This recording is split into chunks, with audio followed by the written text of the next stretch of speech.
What is up mga Waka Good morning, good morning, good morning sa inyong lahat.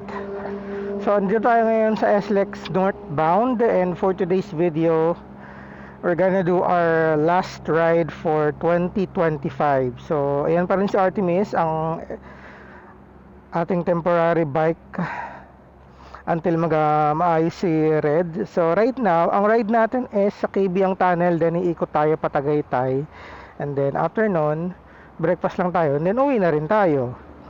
So ngayon, meron akong nakitang bagong app. Actually, pinromote to ni Rider Rookie eh. Ito, tong Wheelbase. Ayan. So kahapon ko lang siya din-download. So napakaganda ng app na to. Para siyang social media app for riders, and marami kayong options na pwedeng gawin dito. Ayan, may gawa ng profile. You can make friends. Yan. Yung lagay nyo yung profile ng mga previous and current bikes nyo, and then ang magkagandahan dito, pwede nyo i-track yung ride nyo. Ayan, so right now i-track natin yung mag-start ride na tayo, and yan, starting. Ayan, okay, ride started. Yan, makikita mo yung mga post ng mga other members dito. Ayan, meron akong post dito kahapon. Tapos meron din mga pwede dito mag-buy and sell ng mga parts, gears, and everything. Alam ko nasa beta pa lang yata to, I'm not sure, pero mukhang promising at maganda tong wheelbase na ginawa nilang app eh. So ayan, gamitin natin siya ngayon. So tara na sa Kabiang Tunnel. So mag-exit tayo dito sa Carmona, then from there Ternate, then dire-diretso na tayo. So let's go. Okay, so it is exactly 5:16 na dito sa time ni Artemis, pero I'm not sure kung accurate yan. So andito tayo sa SLEX northbound Shell gasoline station. So okay na lang ulit ako mag-KBiang after a very very long time. Nakalimutan ko nga kung kailan ako yung last time na nag-KBiang eh. I think that was last year July, before ako mag-birthday nun. And then after nun, hindi na nasundan eh. Usually ang ginagawa kong loop pag napunta ako sa Kabiang is nagdadaang hari ako doon. Medyo yung mahabang loop. Ito kasi medyo maikli lang to eh. Gusto ko kasi yung mabilis yung makakauwi, kasi may pasok pa tayo bukas eh. Although madaling araw pa naman yung pasok natin, pero syempre gusto ko rin makapagpahinga. By the way, kung actually bago kayo dito sa akin channel, welcome. And if hindi pa kayo nakasubscribe, make sure to subscribe, hit nyo yung notification bell para updated kayo sa lahat ng mga bagong videos na ipopost ko, okay? Also, you can like and follow me on my Facebook, Instagram, and TikTok account. So again, nabanggit ko nga kanina, this is gonna be our last ride for 2025. So ba't ko naisipan dito mag-ride? Kasi yung first ride natin for 2025 is sa norte, sa may Bulacan nga ba yun? As far as I know, Bulacan yun eh, yung first ride natin for this year. So para maiba naman, to end this year, dito naman tayo sa south, diba? Dito tayo. Grabe no, ang galing ng ginawa nila sa kalsada. Meron nilang ganyan no, na ilaw sa kalsada. Parang before wala pa yan eh. So siguro matagal na rin yan. Ngayon na lang ako kasi ulit ang kadaan dito eh. Woo! Lamig. Alam ko the last time na dumaan ako dito ng gantong padilim is nung naka-XSR pa ako. Hindi ko pa yata na idadaan dito sa red ng madilim eh. Ito first time yata kay Artemis. So what are we thankful for this 2025, this year? Well, first and foremost, yung health ng sarili ko, yung health ko at ng family ko. I'm thankful for that. So far so good, wala namang major illness or aksidente for the past 12 months. Thank you Lord. Especially for me, walang major na sakit or aksidente. Maingat na, defensive rider naman tayo, so lagi tayong iniingatan ni Lord, pati ni Red. So I'm praying na for this coming 2026 ay maging blessed pa rin tayo pagdating sa health and protection.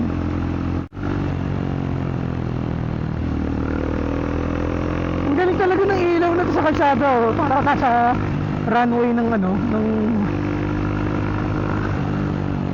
airport. Another thing na I'm thankful for is yung pagkakaroon natin ng trabaho ulit. So sa mga hindi nakakaalam, nakakabalik lang natin sa work nung itong April. So hopefully, and I'm praying na magtagal tayo dito sa work na to. Kasi kung wala tayong work, hindi tayo makakapag-provide sa ating family, hindi natin masusustain tong pagbablog, diba? Hindi naman kasi tayo ganun kayaman. Also, in line with that, I'm also thankful sa mga bagong friends and office mates na nakilala natin. I mean, I'm thankful, syempre, we got to meet new people. Another thing na I'm thankful for is yung, although nag-work na tayo, is nakakapaggawa pa rin naman tayo ng content from time to time. And also, thankful din ako sa mga patuloy na supporters or sa mga patuloy na sumusuporta sa atin na sa ating mga social media accounts, yan, sa Facebook, Instagram, and sa TikTok. Maraming salamat po sa mga tunay na Wacky Peeps. So medyo madilim pa naman mga Wacky Peeps. Pagpapatuloy ko to pag medyo maliwanag na. Tapos kwentuhan ko kayo mamaya kung ano pa yung mga thankful ko for this 2025. Yosh, I am back. Sa barangay Sabang na tayo, Naik, Cavite. It is exactly 6:01 at medyo lumiliwanag na, ayun pero naka pure video mode pa rin tayo. Later na tayo maglagay ng ND filter.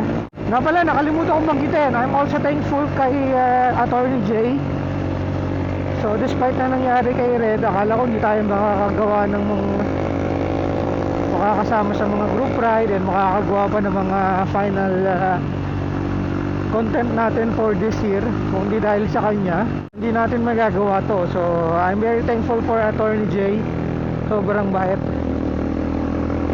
sa pagpapahiram kay Artemis. Noong una talaga nahihiya talaga akong hiramin kasi hindi naman talaga ako sanay manghiram ng bike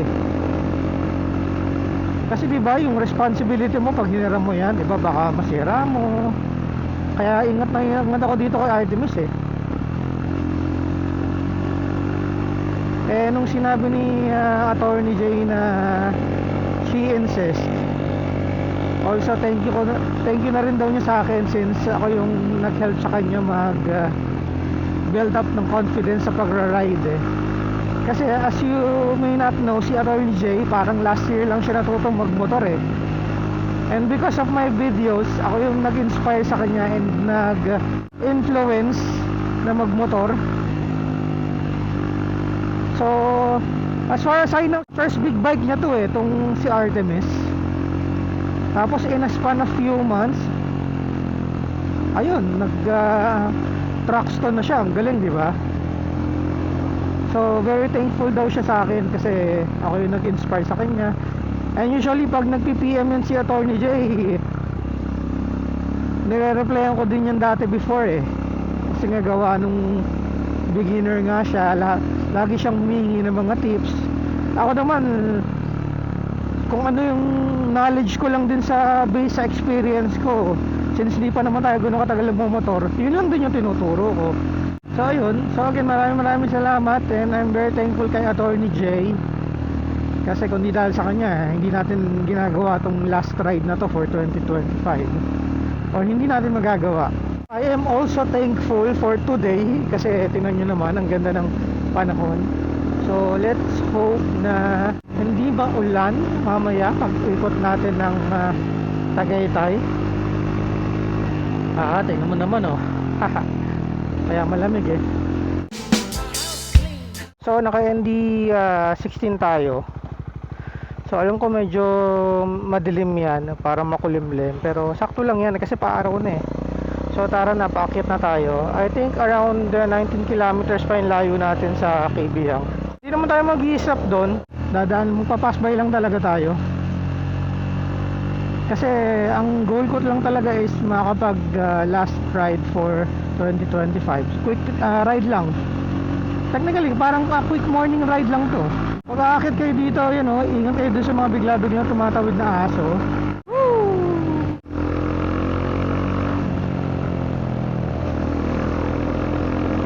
Daan po. Ito mga kainan dito. If gusto nyo munang kumain before umakyat ng Kaibiyang. O, diba sakto yung yung sikat ng araw sa MD16. Yan. Sakto yan kasi pataas na yung araw eh.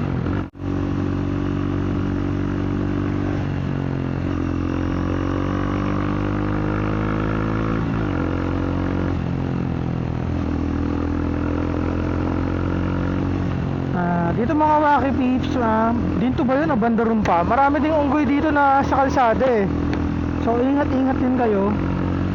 So huwag kayong mag-offensive riding dito, kailangan defensive lang. Alalay lang sa brake.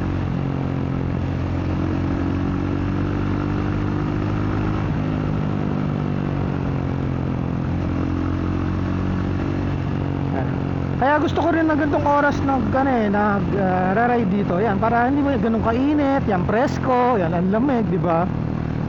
An accident prone area nakalagay.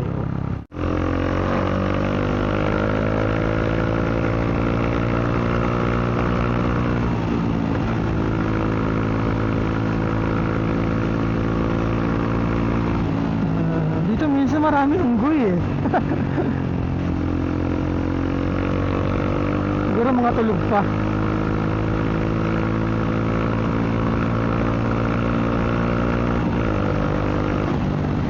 Yes. Ayun, kung first time nyo dito, yan, pag pupunta kayo ng Kaibiyang, kakaliwa na kayo dito. So tayo dito tayo.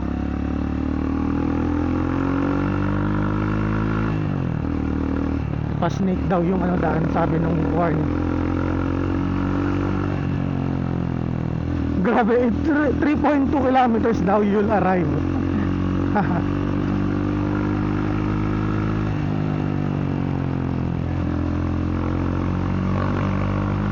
Grabe yung bus na yan, oh.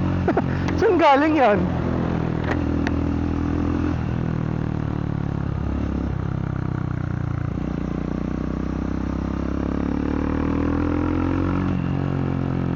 Ay, may mga nagtitinda ng lobster dito, pati kuratsa. Ano yung kuratsa? Hindi ako pamilyar. Comment down below ano yung kuratsa. So parang umakyat, tapos baba, tapos mamaya aakyat ulit pa ng Tagaytay. Woo! Ganda ng weather, ang lamig. Thank you Lord.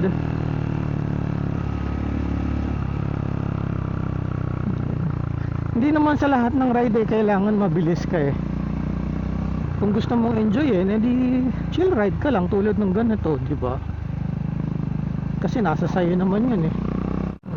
In 500 meters you'll arrive daw.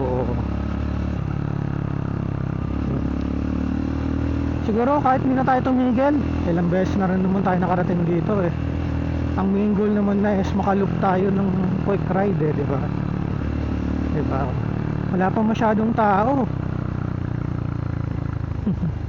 Good morning po. Ride safe. Good morning. Daming picture. Nasaan natin to?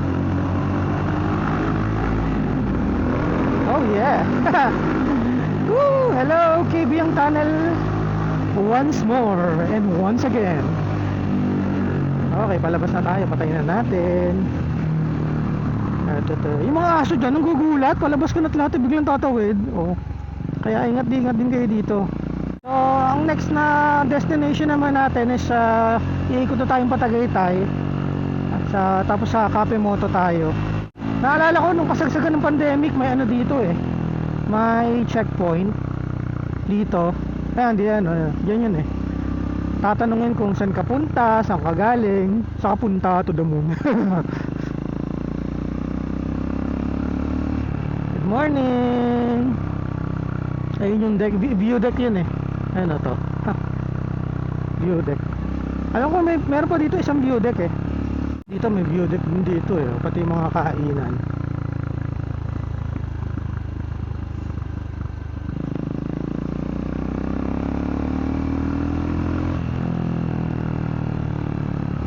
By the way, shoutout nga pala sa LABL. Yan, sa ating gloves. Ngayon ko na ulit sinuot to. Ito yung kauna-una kong gloves sa kanila eh.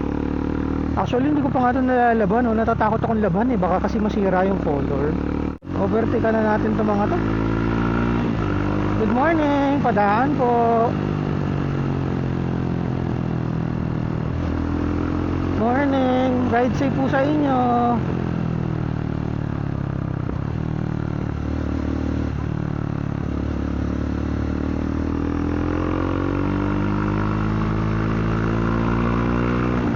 Ito yung favorite stretch ko dito eh. Kaso minsan may natawid dito ng mga kambing or aso. So just to be safe, siguro kayong tatakbo dito ng mga 120, mga 100 lang, 80 to 100. Tapos look very far para alam nyo pang malayo pa lang pag kung may tatawid o yan, tulad niyan, di ba? Saka may mga bahay-bahay din kasi dito eh, ano? Tulad niyan, may mga bahay-bahay. Baka biglang may tumawid, di ba?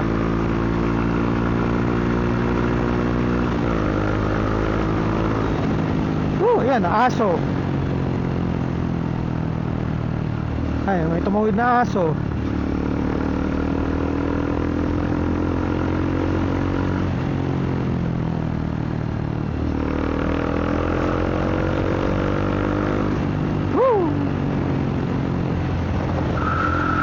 Grabe yung lamig.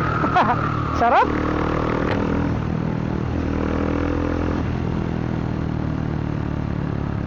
Ito yung pinupuntahan ng karamihan, yung ano ba, Pico del Oro. Yan, dyan.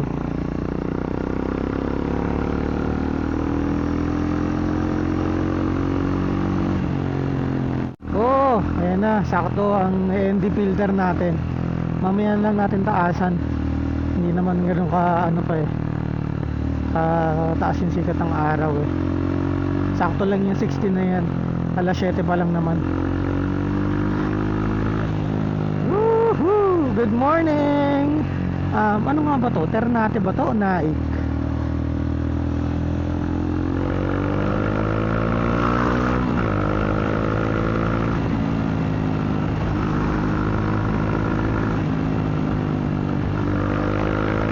Morning kuya, ride safe. Woo! Yeah, let's go Artemis. Nakarating na kaya si Artemis dito before or first time niya? Wow! Thank you 2025.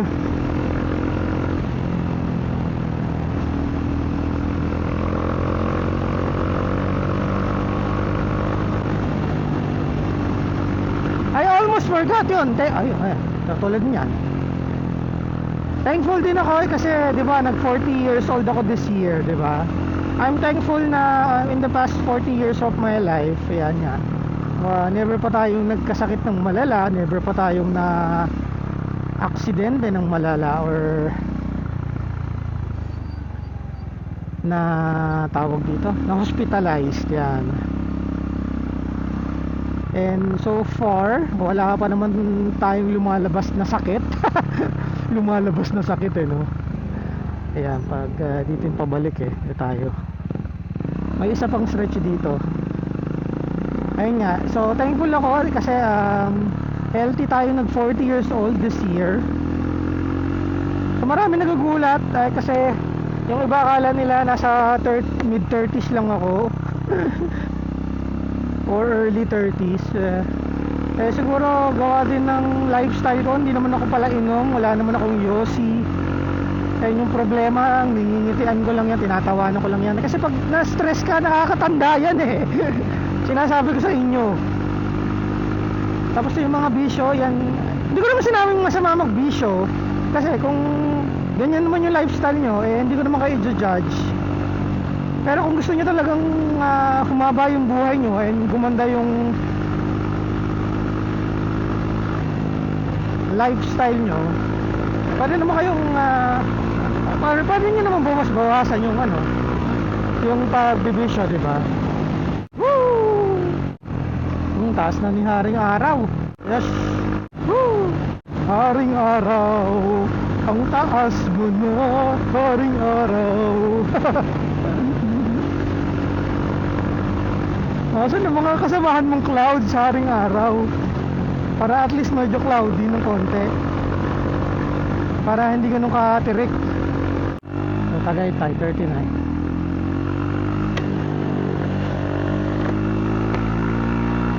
Yes, thank you.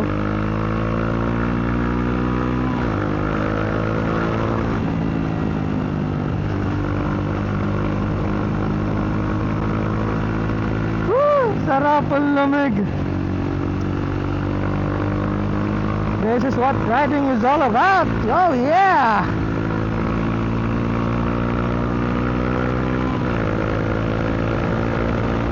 Woo!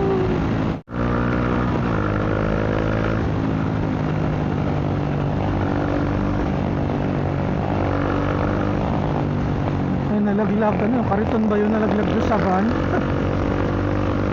Parang paper cup eh.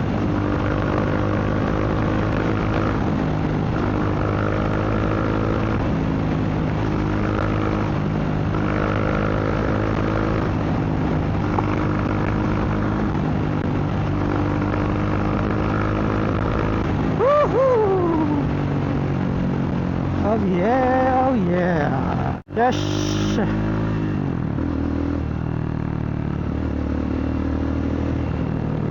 Okay. Tagaytay na tayo. Sabi gawa na daw dito yung flyover eh. So madadaanan kaya natin yun? Try natin. Sabi pwede na daw daanan yun eh.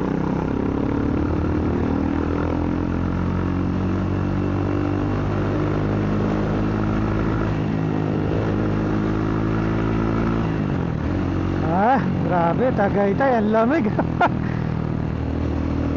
Sarap magkape nito. Saan ba yung sinasabing flyover na yun? Nakakurious ako kung ano yung tsura nun eh.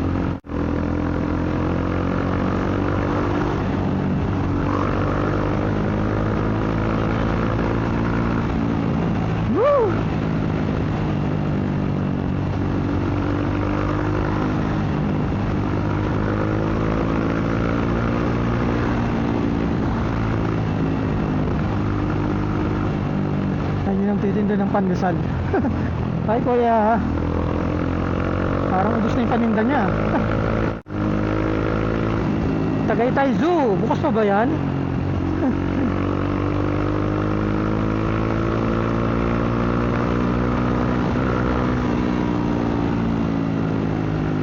Woohoo! Lamig.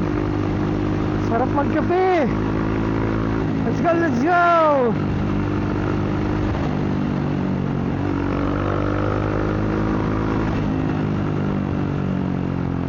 Oy, picture. Selfie.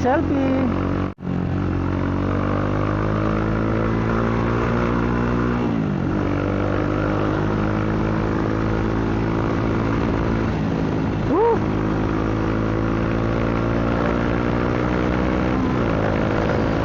Let's go. Okay. Backing tayo konti. Oh yeah. Oh, slow down.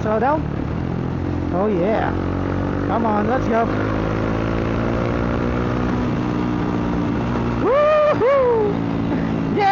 2025. Thank you. Ang lamig mo, Tagaytay. Parang hindi ko na nakakaya yung lamig, ah. 500 meters daw, stay to the left. Ah, malapit na yata yung ano, yung flyover. So first time tayong makakadaan doon. Ayan na. So feeling ko first time ni Artemis dito. First time ko din. Oh, 40 lang daw. Woohoo! Buti ayos na to, no? Pero sabi to, tabi-tabingin daw to.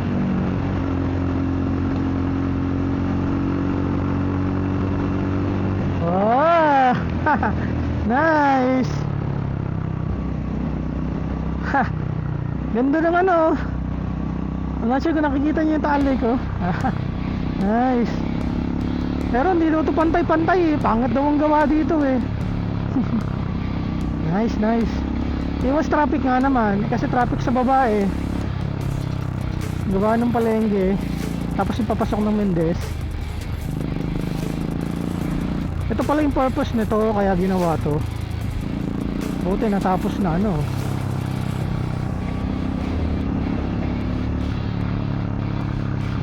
Yes. Pwede ka pa rin naman sa baba dumaan. Kaso mga pampasahero yata ang mamaano mo dyan eh. Mga jeep. Kasi nagsasakay sila dun eh. Anyway mga Wacky Peeps, malapit na naman tayo. So ngayon pa lang maraming salamat po sa patuloy na suporta nyo since day 1 up until to this point. Hopefully samahan nyo pa rin ako sa 2026. And of course kung nagustuhan nyo ang video na ito or hindi, make sure to like, comment, share, and subscribe. Hit nyo yung notification bell para updated kayo sa mga bagong videos na ipopost ko. Ayan, malapit na tayo. So stay safe po sa ating lahat, and of course ride safe po sa ating mga motorista. Enjoy the rest of your day, and I will see you all on my next video or next year. So until next time mga Wacky Peeps, God bless everyone, and happy holidays and happy new year sa inyong lahat. Don't arrive daw. Yun. Yes. Yes. Alright mga Wacky Peeps, ito na tayo. So makapagkape na tayo at breakfast. So I'll see you next year mga Wacky Peeps. Bye. Yeah.